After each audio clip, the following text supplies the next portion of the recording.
Hello guys, panibagong vlog na naman. Meron tayong kababayan na nagpatato ng cherry sa kanyang pigi. Sabihin ko na lang ang benefits ng cherry. Ang cherries ay good source of vitamins and minerals, including vitamin C, potassium, and magnesium. At napakayaman din nila sa antioxidants. Ini-improve niya rin ang skin, ang balat mo, ini-improve niya. At nare-regulate niya yung blood sugar sa katawan mo.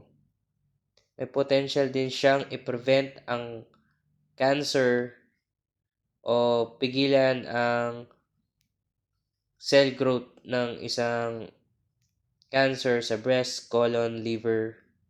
Ayan.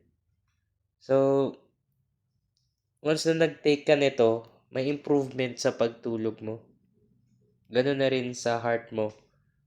Magiging mababa yung cholesterol level ng iyong puso. So yun guys, ito yung nagawa nating cherry. At salamat sa panonood. Kita-kita ulit tayo sa susunod na vlog.